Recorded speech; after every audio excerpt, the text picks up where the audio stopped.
Hi guys, welcome back to It's Girl Time. Today I have my very first guest here. This is Carolina. She's one of my best friends from high school. And today we are going to be talking about toxic relationships. Yay! So before we start, don't forget to subscribe to my channel and like this video. So let's begin. I'm gonna be doing her makeup today, by the way. Because I can't do my own. Okay, so do you want to start giving us the lowdown on your experience? So my last serious boyfriend, I broke up with him in November of 2019. So we're almost going on 2 years, like post breakup. And I have to say I don't miss him at all. Breakup was pretty easy. It was a pretty easy decision to make. You know, it wasn't your typical toxic relationship. Like he didn't treat me like trash, and you know, he was very loving, very understanding, but it wasn't for me, unfortunately. You know, being Puerto Rican and he was American, we had very different views on certain things when it came to like family and just how to incorporate like our families in the relationship. So for example, something that is always very natural to me is like when your family has family parties, you know, on holidays, and birthdays, like to invite your like partner along. But apparently Americans don't do that. Or I don't know if it was just him, but he told me it was just like an American thing. So the problem was that summer 2019, it was my first Mother's Day being away from my mom, and I was really upset about it. Mm-hmm. So I talked to him about this, obviously, like, you know, mm-hmm. And he said, oh, I'm so sorry, but for Mother's Day, you know, like, we're going to our beach house, you know, just my family, celebrate my mother. And for some reason I don't know why, like I guess I just assumed I was gonna be invited along, and I loved his mom. Like she was great. I had met her like a million times. I had gone over to his house for dinner. His parents had taken us out for like lunches and dinners and a million times. But you know, the day rolled around, and you know, that's when I realized I wasn't being invited along. So, you know, I told him, I'm like, I think it's just strange, you know, I'm gonna stay behind alone. And we were basically living together at this point because all his roommates were gone, my roommates were gone. He lived in like this big, scary house in like the bad part of Philadelphia. Okay. So he was staying over in my apartment because he was too scared to live alone in his house. So I talked to him about it, and then he just gaslighted me. He's like, well, it's too bad you assumed that. Can you explain what that is? But gaslighting, it's when someone makes you feel guilty for having certain valid emotions. And then when you express your feelings, they kind of turn them back towards you to make you feel guilty or just generally like bad about having certain emotions that are natural. Well, it's when you're away from your mom for the first time for Mother's Day, it's natural to feel upset. It's natural to, you know, feel discouraged when your boyfriend doesn't invite you along to like family stuff, especially when you guys had been dating for like more than a year. You know, it was pretty serious. He had already expressed that he wanted to marry me. So you know, you think things are pretty serious, and then they're just not. So anyways, that was the first day where I realized something is like off in this relationship. So that entire summer consisted of him just going to spend time at the beach with his family or his like friends from home, and then him just leaving me behind in Philly alone. So obviously I told him that it upset me, especially because he promised me at the beginning of the summer that he was going to bring me along to the beach and we were going to have so much fun, because he knew I was going to miss the beach while I was away. It was my first summer, you know, being away from home or going to the beach during the summer is as normal as just breathing, basically, when you live on a tropical island. Ask me how many times he took me to the beach that summer. Never. Once. And it was because I literally fought. Yeah, I begged and I fought him, and like, I mean, it wasn't like a fight, but you know, he basically, he was mad the entire time. That was when I realized, you know, that was an issue. He didn't see the issue in it. Like, I would bring that up and he would just dismiss me and just say, what? Yeah. I know. You just say, oh, you're being dramatic, or oh, you're blowing this out of proportion. I don't see why you're upset about it.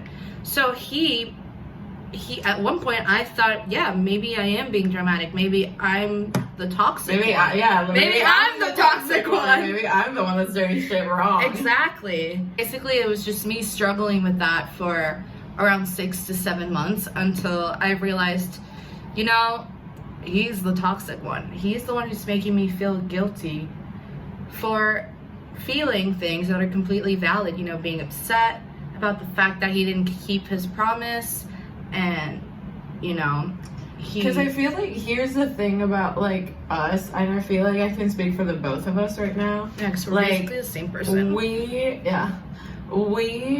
don't expect anything unless like you make it an expectation for us. Like, I would expect anything of you, but you say like, hey, we're gonna go do this. Exactly. Then I'm gonna expect it to happen. Exactly. You know?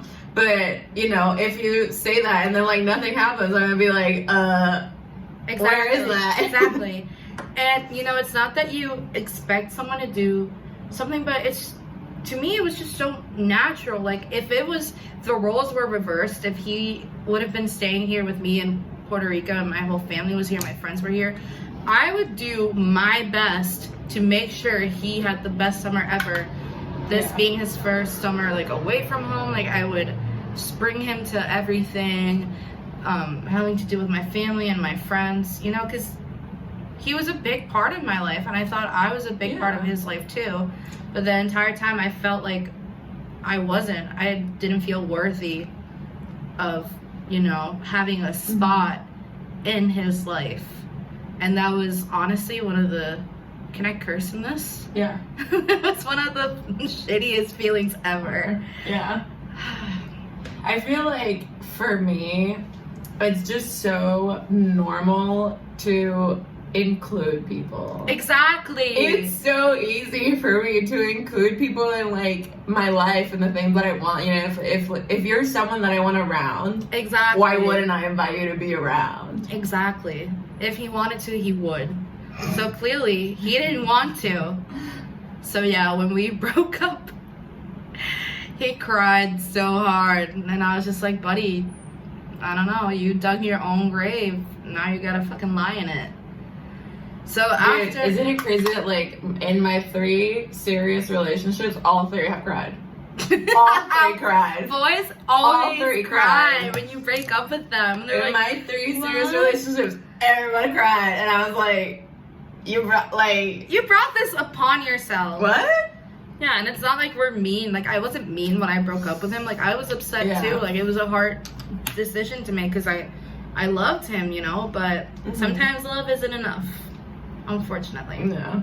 It's not. I feel like that's the biggest takeaway for me in relationships. Like, love isn't enough. Love isn't enough, because I feel like sometimes you want it to work out so badly that you just kind of like let things slide because you love them. Exactly. And then just, like, more things just keep happening because you have this like illusion in your head that things are gonna get better. Exactly. That things are gonna change magically one day, and they're so not.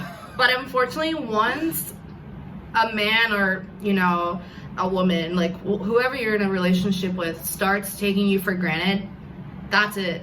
That's it. It's so hard to go back from that because you show them that it's okay that it's okay for them to take you for granted, even though it's not. You should never let anyone take you for granted. Know your worth. Know your worth. Always. I look so pretty. You like it? Nice. I look pretty. The funny thing is like when you're breaking up with someone and then like they start gaslighting you, realize it doesn't work, and then automatically just start crying. Exactly. Like, this is the last one. We gotta cry. Literally. And they cry to like, I mean, I'm generalizing here, but sometimes they cry to make you feel guilty. Yeah, to just like for show. Because I had a guy do that to me. So this was one of the guys I like kind of, like, we never dated, but we almost did, honestly. I just like, I was clear in the fact that I didn't want a boyfriend, and yeah, and like I let him know that. I let him know that in the beginning, but we took a couple of trips together. Like, we went to New York City together. You know, it was like a little more than a casual hookup, but we weren't like dating. Anyways, yeah, he would try to make me feel guilty for not sleeping with him, basically. So I told him, look, I don't want anything to do with you. Like, I'm done with this. Like, all you want to do is just try to pressure me into doing things with you that I don't want to. And then this was on our way back from that one time we went to New York City. And we were in the car, and this man says, oh, so I just spent like X amount of money on a hotel room and then on dinner, drinks, you know, like going out, and you won't even sleep with me? Yeah. And I was like, you do realize how that sounds, right? Like, that makes me sound like a prostitute. Like, that is not okay. Like, just because you do all those things doesn't mean I owe you anything. Like, I will literally pay you back for it. I offered to pay half, and you said no. And all this time it was because you thought that would make me, like, wanna sleep with you. Honestly, all these toxic men, I doubt any of them have ever and you know gone what's to the therapy. funny part is that, like, it's so easy to spot their problems. And, like, I don't mean that in, like, a bad way. Obviously, from the outside, it's easy to spot anybody's problems. But it's, like, this is why you're that way. Exactly. Like, oh, attachment issues or intimacy issues or abandonment issues. Trust issues, commitment issues, all the issues. Exactly. Like, I'm not going to expose his whole story, but, you know, the guy I mentioned, the New York guy, like, he just had clear abandonment issues, and he was projecting them onto me, which isn't cool. Like, you shouldn't project your issues onto people. That's why you go to therapy, so you know you can get some help, so you don't hurt other people, and you can heal from your trauma. Honestly, I look back, and then again, I don't have any regrets. I feel like every experience I've ever had has just taught me something so valuable. I wouldn't change anything. I wouldn't want to go back and like undo that, because that has helped me grow so much. And through understanding other people's like toxicity and their drama, and you know, their just their issues, like, it helps me understand my issues and my drama, and how I could be toxic sometimes. In high school, I was so toxic, and it was because of that same reason. Like, I had so many issues, you know, stemming from what I talked about earlier, how I felt like I didn't fit in when I was younger. So now that I, you know, had my friends, you know, I was like normal, I guess. Yeah. I was hiding all these like issues, and I was trying so hard to be someone that I wasn't. And I was so unhappy, and I projected that. Like, I projected those insecurities onto like my ex at the time. Yeah. Or my boyfriend at the time, my ex now. Yeah, I think, you know, after high school, like those first 2 years of college, I was just trying to compensate for something, and I look back, and I was definitely trying to compensate for those same issues that I mentioned, like I feeling like I didn't fit in, and you know, going to a new place and meeting all these new people, and I wasn't being myself because I just wanted to make sure that I, you know, was accepted. Yeah. And it wasn't until I confronted all my issues and I became self-aware, and that when I did that, that was the worst year of my life. I was so like depressed. I was like honestly depressed, and I don't use that word lightly. Like I was actually diagnosed with depression, and you know, it was hard.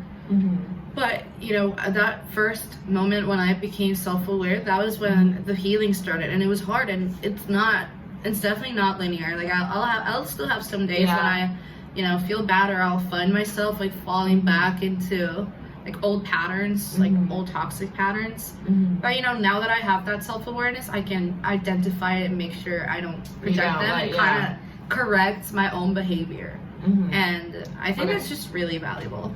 But yeah, I think going on that journey from, you know, being with toxic people, being in kind of toxic relationships while also struggling with toxic behavior yourself is never a good combination. But yeah, definitely self-awareness is the first step in that journey.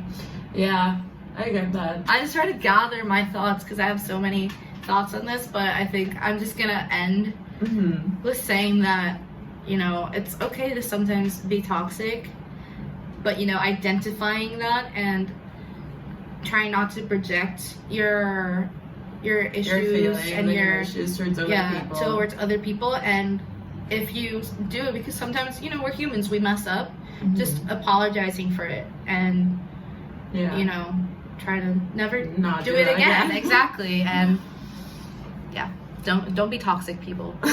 don't be toxic. Oh my gosh. Well, that closes out today's video. Thank you guys for watching, and stay tuned for more guests to come. Bye.